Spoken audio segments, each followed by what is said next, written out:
Welcome to my channel Sci-Fi Love Story. Thanks for watching. Please like and subscribe. Elias Ward had learned that silence could be a weapon.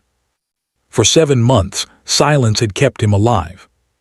He stood now at the edge of the obsidian hall, hands clasped behind his back, eyes forward, face calm. To anyone watching, he looked like a perfect human military liaison, respectful, disciplined, forgettable. That was the point. The Karun Empire did not reward attention. It rewarded obedience, efficiency, and fear. Elias had mastered all three, at least on the surface. The Empire's capital world hung outside the vast windows like a burning jewel, its layered city rings glowing gold and crimson against the dark of space. Traffic lanes curved like rivers of light. Billions lived below, their lives shaped by decisions made in this palace. And by one being. Empress Calith Vyerks did not sit on a throne. She stood. She always stood. Her armored form faced the stars, back turned to Elias. The armor was ancient, black and silver, engraved with symbols older than most human civilizations. It was not just protection. It was history, authority, final judgment made physical. The guards who had escorted Elias inside were gone. The doors sealed shut with a sound too soft to be comforting. "You have been here 7 months," the Empress said.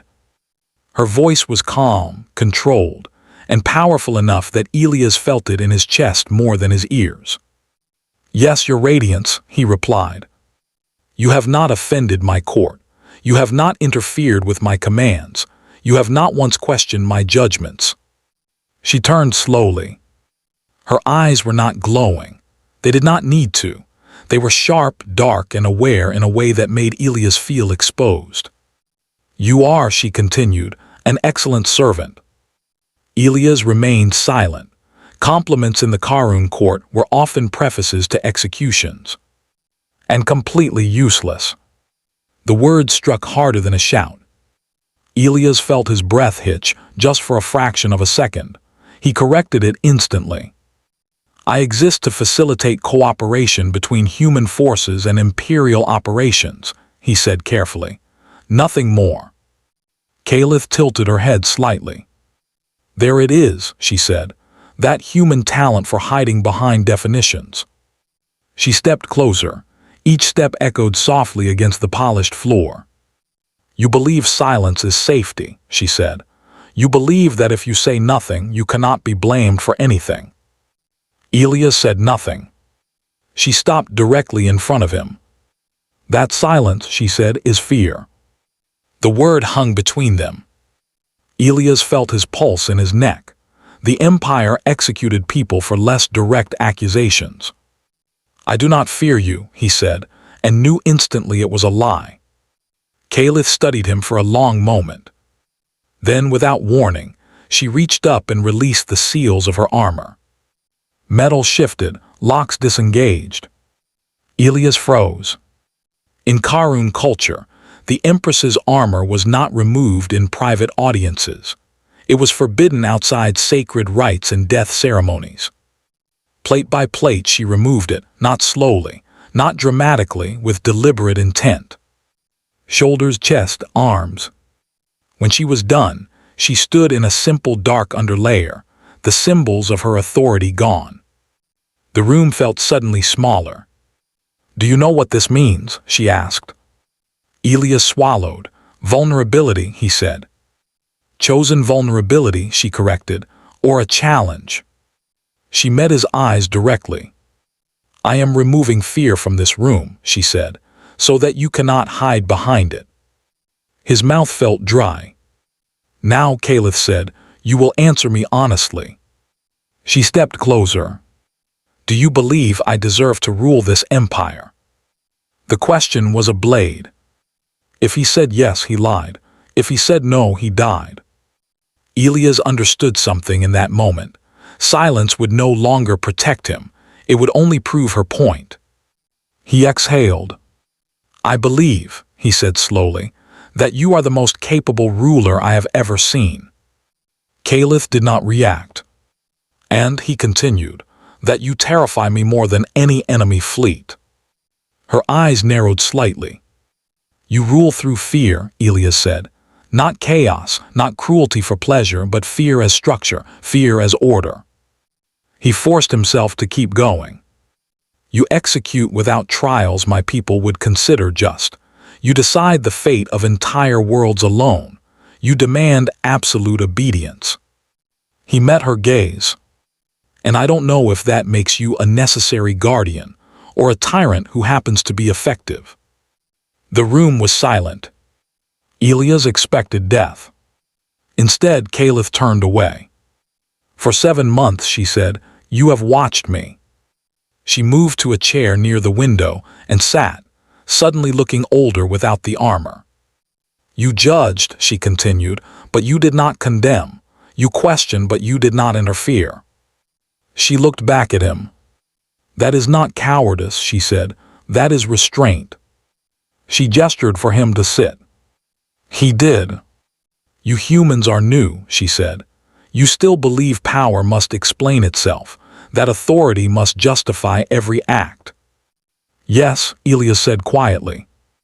She nodded. "That belief is dangerous." She leaned forward. "And valuable." From that day, Elias Ward was no longer silent. The first time he spoke against an imperial decision, the council chamber nearly exploded. The issue was the Revac system. Its planetary governors had allowed trafficking networks to operate for decades. Millions suffered. Imperial law demanded total execution. Caliph announced it without emotion. "They will be erased," she said. Elias stood. "That is justice by fear," he said, voice steady despite the pounding in his chest. "Not by truth." Every head turned toward him. Caliph raised one hand. Silence fell. "What would humans do?" she asked. "Trials," Elias said. "Evidence. Responsibility assigned individually. Punishment proportional to crime." "It will take longer," she said. "Yes." "It will weaken the message." "Yes." She studied him. "But it will strengthen legitimacy," Elias said. "Fear ends rebellions. Legitimacy prevents them." The council waited. Caliph nodded once. "Trials," she said. Shock rippled through the chamber. Afterward, an advisor grabbed Elias by the arm. "You challenged her judgment," the alien hissed. "Are you insane?" "She ordered honesty," Elias replied. "This is what it looks like." That night, Caliph summoned him again. "You may be wrong," she said. "Your ideals may fail." "I know," Elias said. She looked out at the city. "But if they succeed," she said, "this empire will change." Her voice was quiet. "And if they fail," Elias said, "I will accept the blame." She turned. "That," she said, "is why humans are dangerous." Beyond the palace, unrest began to stir. Delays gave enemies time. Rebels whispered that the Empress was weakening. Elias saw it happening and felt the weight of it. His honesty had consequences. And the galaxy was about to test whether human values were strength or a fatal mistake. The Empire did not collapse immediately. That was the first lie Elias Ward told himself. For weeks after the Revac trials were announced, nothing seemed to change. The courts worked. Evidence was presented. Sentences were given. Some governors were executed. Others were imprisoned. A few were spared. To human eyes, it looked like progress. To the Karun Empire, it looked like weakness. Whispers began in distant systems. Merchant clans delayed tribute. Border fleets responded slower to imperial commands. Old rivals, long quiet under fear of instant destruction, began to test the edges of authority. Elias saw the reports before they reached the council. He knew exactly why this was happening. Fear had been replaced by process. And process took time. "You were right," Caliph said during a private meeting, "and you were wrong." She stood once more in her armor, complete again, Empress restored. The distance between them felt larger than it had in months. "My mercy has been interpreted as hesitation," she continued. "3 systems are in open defiance. Another 5 are watching." Elias nodded. That was always the risk. "And yet," she said, "you still believe this path is correct." He hesitated. "Yes," he said finally, "but not alone." She turned to him sharply. "Explain." "Human justice cannot replace imperial authority," Elias said. "It has to work with it. Fear still matters, so does speed, but it must be focused." Caliph studied him. "You are proposing a hybrid." "Yes." The rebellion began 2 days later. It started in the outer system of Varnock, where a coalition of governors declared independence. They seized shipyards. They executed imperial officials on live broadcasts. The council demanded annihilation. "Destroy Varnock," an advisor said. "Erase the system. Let the stars remember what defiance costs." Caliph looked at Elias. "This is where your ideals die," she said quietly. Elias stepped forward. "No," he said, "this is where they prove themselves." He took a breath. "Give me authority," he said. "Limited, temporary, public." Murmurs filled the chamber. "You would place a human above imperial commanders," an advisor demanded. Caliph raised a hand. "What would you do?" she asked Elias. "Separate leadership from followers," he said. "We target the architects. We offer amnesty to the rest, trials for leaders, protection for civilians." "That will take time," she said. "Yes," Elias replied, "but less time than ruling ashes." Caliph was silent for a long moment. Then she made a decision that shocked the empire. "You will speak for me," she said, "to the rebels." Elias felt the weight of it settle on his shoulders. The broadcast reached every corner of the Varnock system. Elias stood alone, unarmed, with the imperial sigil behind him. "This is not a threat," he said. "It's an offer." He spoke plainly, no speeches, no grandeur. "You were ruled by fear," he said. "Now you think freedom means chaos. You are wrong." He told them what would happen. Leaders would face trial, evidence would be public, crimes would be named. Followers would be spared.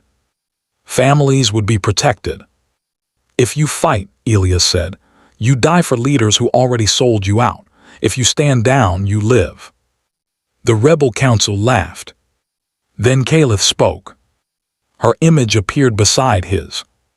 "Defy me," she said, "and I will burn your stars. Accept his terms and you will face justice, not extinction." Fear and hope collided. Some rebel fleets surrendered immediately. Others fought. The war was brutal but short. Imperial forces struck only command centers, supply lines, leadership ships. No planetary bombardment. No mass executions. Within weeks, the rebellion collapsed. Trials followed. For the first time in Imperial history, the Empire watched its own justice unfold openly. Elias stood beside Caliph as sentences were delivered. Some leaders screamed, others accepted it. Across the Empire, something shifted. Fear still existed, but it was no longer alone. Months later, the council chamber was quieter. The Empire had survived. "You cost me authority," Caliph said during their final private meeting. "Yes," Elias said.